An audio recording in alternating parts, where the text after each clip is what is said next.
It has been a minute since I've done anything with the Rex 3. So last time it was out, we were at Colmont. You guys probably saw that video. I had a good time riding trails there. Unfortunately, the Rex 3 came back and, well, it sat outside for a while, kind of became a parts unit. Had to rip some stuff off of it to test on another machine. And it eventually made its way inside here, and it just hasn't done anything since. So you can see, it's kind of looking rough. So she's sitting on some flats, she's muddy, partially torn apart. Crank sensor wiring just dangling there. Not good. So about a year and a half ago, I went completely through this thing, freshened everything up, replaced whatever needed to be replaced. And we're kind of at that point. So things deteriorate quickly with me in terms of side-by-side. So I've got to go through and fix a lot of stuff on this. The past couple times I've taken it out, I've had axle failures, which hasn't been good. Outside of Colmont, we didn't have any there, but that wasn't super tough or stressing anything out. I've had a drive shaft that's been rattling for an exponential amount of time. Just had a bunch of small and some not so small issues with this thing. And we're going on a big trip to the Hatfield McCoy trails here in the next couple weeks. So I've got to get this thing dialed in. So got a bunch of nice parts going on this thing to get it freshened up. I'm gonna show you them right now. All right, axles. We're going back to OEM axles. So historically, I've had pretty good luck with OEM axles. So the next step up in terms of upgrades were about $700 and some a piece. So we got these for a lot less. So we're just gonna run the OEM axles, and hopefully those hold up to the stress that Hatfield McCoy presents. Now, moving on, we've got a new Super ATV Rhino driveline for this thing. So my carrier bearings kind of womped out. I don't have it taken apart yet, but the drive shaft's kind of been beaten against the frame and now has a dent in it. So definitely time to upgrade. I like this option because instead of U-joints, it has CVs. So all this stuff is sealed up nice and tight, and in my opinion should last a lot longer than just regular exposed U-joints that we have on this stuff from the factory. So that'll be very nice. Next, we have a new bed for this thing. So over the winter, I'm planning on refreshing a lot of the exterior stuff on this. Some of the doors, that side over there especially, ran into some stuff, bad deal. Talk about that later. But anyways, the bed's been clapped for a while, backed into a tree. It's one of Kyle's favorite stories, but you can see here, it just doesn't support the fender or the tail light. I've tried plastic welding it. Didn't really hold up, so new bed for this thing. So what we're going to do once the bed is off is I also have a bunch of OE stuff. Here's our new carrier bearing from Super ATV. We've got a new valve cover for this thing. So back approximately a year ago when I was putting the wheel and speed launch control on this unit, I had the intercooler out and I was wiring in some stuff, and well, I discovered that the valve cover bolts are that hold the coils down, I should say. The coil bolts were stripped out. Super common issue on these X3 valve covers. This stuff is like M6 bolts, fine thread. They strip out really easy. So I think I've got a wood screw in there holding my one coil down, so I've got to get that cleaned up. It's been working, but I don't want to push it until it's not working, so we're just going to get that changed out. We'll put new plugs in it. We'll change the oil. I've also got these new spherical bearings for the rear knuckles. These are from Precision Motorsports. These are supposed to be super heavy duty. Oh, this is the tool, my bad. Here's the joints themselves. So the tool is supposed to make installation of those super easy. Without it, it's a PITA, if you know what I mean. So thought I had a bad wheel bearing. Turns out it was the spherical bushings or bearings, whatever they are, on this side. So it acts like a bad wheel bearing. However, it's the whole knuckle moving. So not good. We're going to get that changed out. We can have that apart while we change the axles, so shouldn't be too bad of a deal. Hopefully the stuff comes out pretty easily. But yeah, first thing is going to be getting these tires aired up, and then I'm going to wash this thing, get it outside. I've got to push it because, like I said, I got all this stuff disconnected. I've got coils loose. It's in a terrible state right now. So we're going to get this thing cleaned up, looking good-ish. Here's all that stuff I was talking about. Look at that. You can't really see because it's all muddy, thankfully, but yuck. Cracked. I put that on. That was new. I think I cracked it first ride in. That was terrible. Anyways, let's get this unit cleaned up. All right, I got the Rex 3 all washed up. It's back there. You can kind of see it. Pulled the seats out of it. Pulled the panels off the center console. Power washed in there. So putting the drive shaft in is hopefully not too dirty of a job. So, you know, we obviously got to take the wheels off of this thing to put the axles in, all that other fun stuff that I listed off. So what would make more sense than putting old wheels back on? putting brand new wheels and tires on. Check these things out. Parts. Brand new wheels and tires. Holy smokes, look at these things. So these are MRT Rocky RX tires on their tail gunner wheels. So these are 15-inch wheel beadlocks, as you can see. They look sick. And then these are 32-inch by 10. These things are nuts. So these are their medium compound tires. They're not as sticky because I do a variety of riding different terrains, stuff like that. Some stuff on road, so the sticky would kind of wear out faster. I'm going to use these as a kind of all-purpose general tire. They should really excel out at Hatfield McCoy. That's what they recommended, was these. So they also have a 1-year warranty on the sidewall, so big fan of that. I've been known to have some sidewall issues before, so that'd be very beneficial. So these things are going to look extremely nice on the Rex 3. I can't wait to get them on. Again, huge shout out to MRT for getting me set up with these things. Known about MRT for a while now, so when we raced out at King of the Hammers, a lot of guys were running MRTs out there. Great tire. We had no issues with them in our camp. Big fan of them, so glad to be working with those guys. Stoked to get them on the machine. I'm going to get the Rex 3 pushed inside, and we're going to start taking this thing apart. So probably start with a drive shaft maybe. There's some stuff we got to assemble, so maybe I'll do the front axles. I'm not sure yet. We'll just play it by ear and get that unit inside first. All right, we got this unit back inside. Just torrential downpour on it, so it was dried off. Now it's undried. Whatever, that's not going to stop us. So I had time-lapse some of this stuff, but unfortunately, the lighting in here, it's not super great. Not a great place to time-lapse. Maybe I'll do that when I pull the bed off it. We'll see. So anyways, to get this drive shaft out, we got to take a few things out. So we're going to start with the front drive shaft. Up in here, we got a 13 millimeter right there. And then there's another 13 millimeter on the pinion for the front differential. We're going to get both of those nuts and bolts off of there. And then we're going to loosen up the carrier bearing right there, bolt on the other side. And then I'm going to see if we could just get the drive shaft out like that. I forgot if I have to try and get the carrier bearing off that, clobber it off to be able to sneak the drive shaft out. It's been a while since I've done one of these, but we'll see how it goes. All right, I got the drive shaft installed, all greased up, all torqued down. That went together super easy. Pretty happy with that. So the quality of that drive shaft, the Rhino CV drive shaft, very high as far as I'm concerned. Fit great, no issues there. Also had, in addition to the MRT tires, another company stepped up big time, hooked me up with some parts that this thing's needed for a bit as well. All right, we're using the Spark as a little bit of a workbench. CA Technologies. These guys, I've been running their stuff on the Rex 3 about 2.5 years now. Been flawless. The arms, the gusset kit, the shock tower support, the rear arms, the rear radius rods. All this stuff is extremely high quality and holds up to the abuse. The tie rods, all of it. Have had zero issues with it. These guys know how to build stuff. They build it tough. They build it strong. It's the beef. So they came through with some new stuff for this machine. So I'm going to put limit straps on the front and rear. Hopefully that aids in keeping these new axles axling.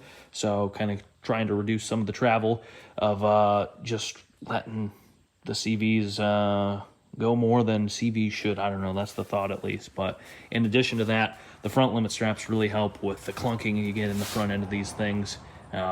Yeah, big fan of it. It doesn't have a sway bar on it anymore, so that'll help with kind of reducing it from overextending the suspension.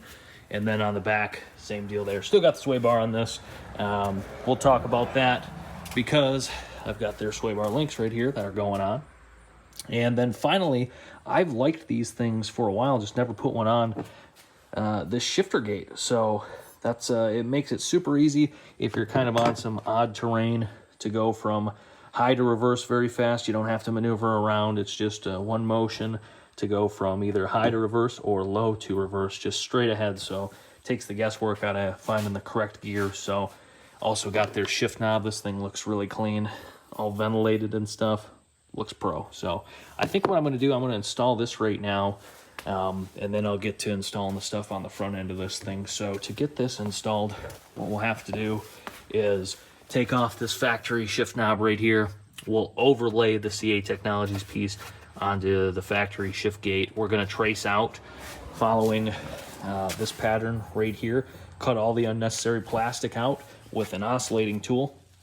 And then this just screws on over top of it with some provided screws, and then put our shift knob on, we're done. So I'm gonna do that right now. I'll show you how it looks once we're wrapped up. All right, shifter gate installed, works great. I've got this thing jacked up right now on the front end, otherwise I'd show you guys how this thing moves around, but very nice piece, clean, simple, gonna do what I want it to do.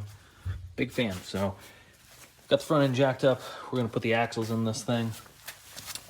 What else did I have here? Oh, I actually have robbed the grease zerks out of this to use in something else, and it's been sitting outside for a while, or it was sitting outside for a while, I should say, with those exposed. So probably got some water in there, so I'll have to grease the ball joints. Got a bad wheel bearing here, so I'll have to put a wheel bearing in this side in addition to the axles. I'm just going to go ahead and get that stuff done. That's not super exciting. And then I'll show you guys putting these front limit straps on. Very simple to do considering I already have this shock tower support installed. Yeah, very easy. So hopefully these axles come out easy and don't have any issues there. But I won't trouble you guys with having to watch my frustrations, because it's probably going to be a real pain. I'll follow up. All right, guys, it's the next day. Beautiful day out here. Couldn't ask for a much nicer day. Look at that sun. Don't look at the sun. It's bad for your eyes. Look at the sky. Sky's beautiful. Just over 70 degrees. Pops is out here cutting the grass somewhere. Got a bunch of people riled up on Facebook. Life's good. Rex 3's coming back together, so kind of looking there. Got my new valve cover on, all the wiring tied down. Put some new plugs in there. What else? My exhaust was pretty loose. That's not really shocking. Everything else is coming back together. So intercooler is in. Just tightened up this charge tube. We're gonna fire this thing up and let her sing. I'm gonna change the oil in this thing, so we'll light this thing off. I think I had one hose I wanted to tie out of the way. That one right there, that's currently resting on the exhaust. Probably not a good place for it to reside, so I'll tie that out of the way and then we'll fire this thing up. Hasn't ran since Colmont. It's just been sitting on the trailer for a while, and then we put it inside and been robbing parts off. It's been chilling, so interested to see if she lights off. Hopefully does. All right, hose is tied out of the way. Everything should be good in terms of clearance. Let's light this thing off, or try to light this thing off. Put some heat in the pipe, because there's only one pipe. There's no pipes.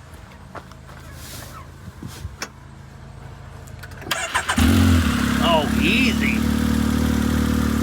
Nice. So I went through and tightened all the exhaust up. Basically every exhaust clamp was loose. Mint, gonna put some heat in her, let her warm up, change the oil, and then I think move on to getting that bed out. So this isn't a Can-Am bed, this is a CCMS bed. Transferred over most of the stuff for it. Already had to drill some holes that weren't drilled in this thing yet, so my thoughts on it fitting well aren't that good. Not super positive about that. I know I'm going to have to notch out some of the areas that go around the cage, because with this cage, yeah, it didn't fit super well with that bed. We had to come in here and trim some of this out, so I'm prepared to do that. And then you can kind of see the difference, how much it's cut out there on the old bed to how much it's not cut out there. So I don't know if we can trace it out or what, but maybe set them next to each other and just do some tripping. I'll use the band file to notch that out. Hopefully get that thing back in. All right, it is another day, and a bunch more progress has happened on the Rex 3, and I knew it was only a matter of time before I got screwed on something on this thing, because everything was going relatively pretty good. We'll talk about the good stuff first, and then we'll get on to this tough break. So you can see here, new bed is on. This fit really well. This was a cheap aftermarket one. I shouldn't say cheap because it wasn't that cheap, but it was a lot cheaper than the OEM one, and it fit pretty good. Complaints with that, I had to do a little customization here, put some screws here to hold the taillights in, because I was tightening down one of the fasteners that normally hold the taillights in, and it broke a piece of the bed off, so I wasn't super thrilled about that, but it also wasn't the right fastener, so not going to totally blame the bed for that. But this is structurally sound. Taillight's not flopping anymore. That is very nice. Big fan of that. Unfortunately, you can see the front end is apart. I've got the new axle in, but can't go back together. I was going to change this wheel bearing right here in the knuckle, and you might be able to see this knuckle. It's cracked. So that's basically the top part of the groove where the snap ring goes in to retain it. And so if we were to try to run it, the snap ring is basically not going to retain anything. So I need to order a new knuckle, and hopefully I can get one by next weekend. So that's unfortunate. Not going to have this thing done today. We can go and work on the back and get this all apart to get the axles changed and the knuckles off of the back to swap out the radial joints in. So I guess I'm going to start taking this apart and go from there. I've had the back of this thing apart so many times this year for axles. It is crazy. So hopefully everything comes apart good. All right, new axles are in.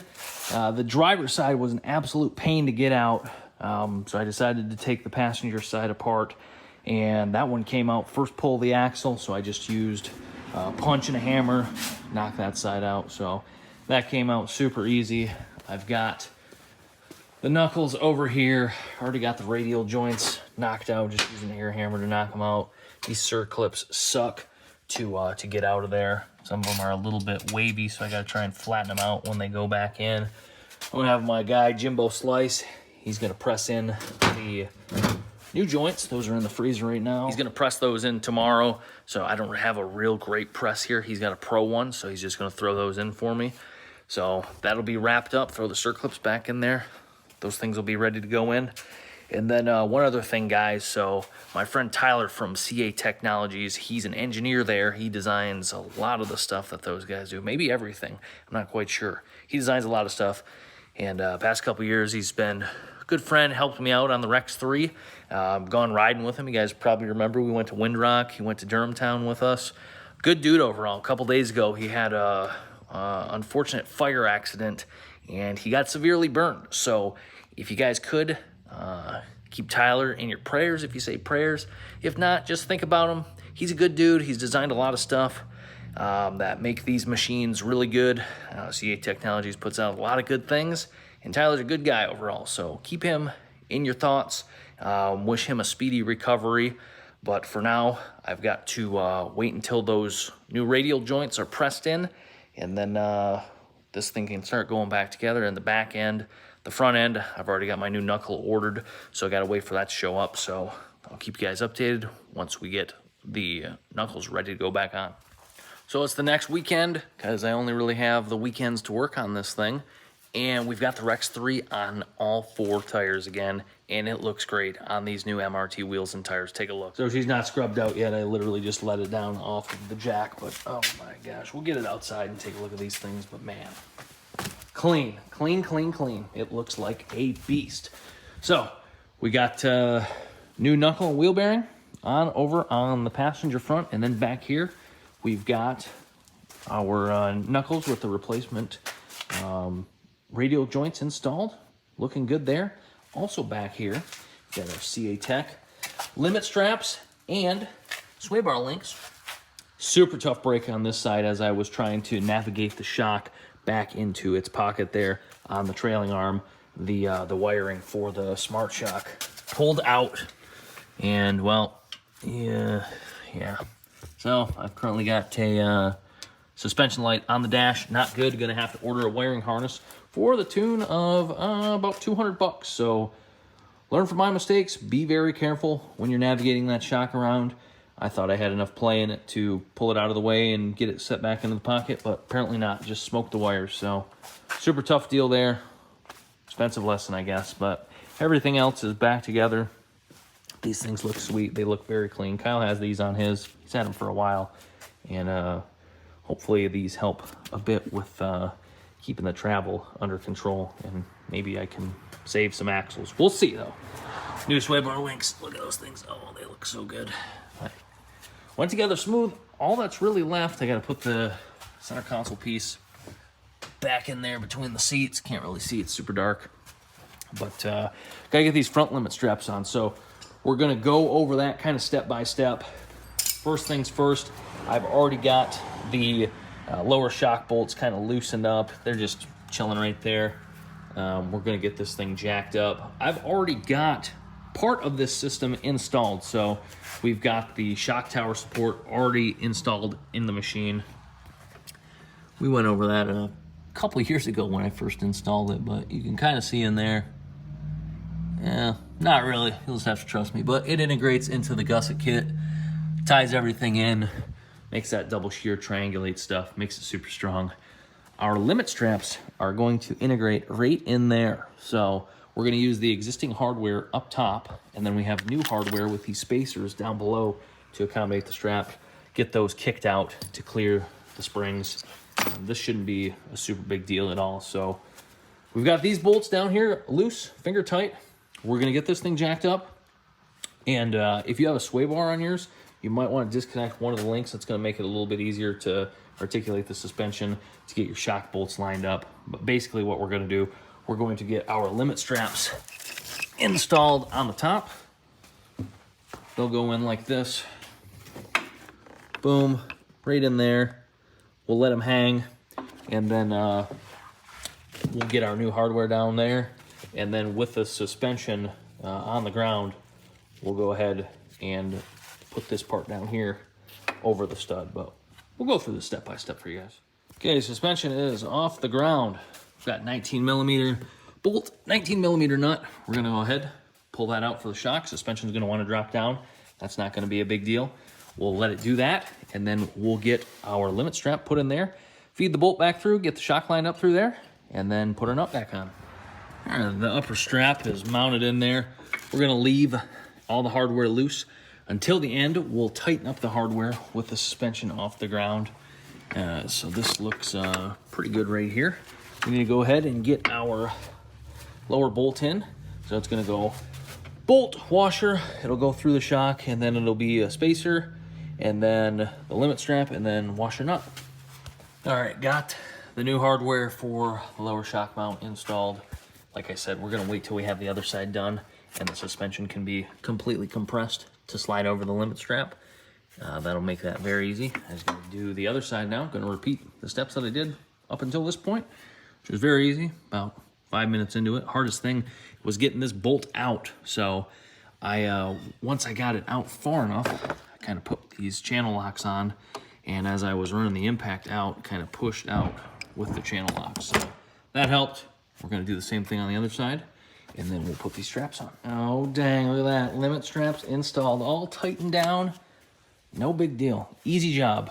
Easiest part of this whole project. Big fan of that. So let's get this thing outside. We can put that centerpiece in, and then probably just wash this thing up at some point. Try and clean it up a little bit better than it is. This thing will be ready to go. Minus that stupid wiring harness. Gosh, I need to order that still. Dang it. Unreal. Unreal.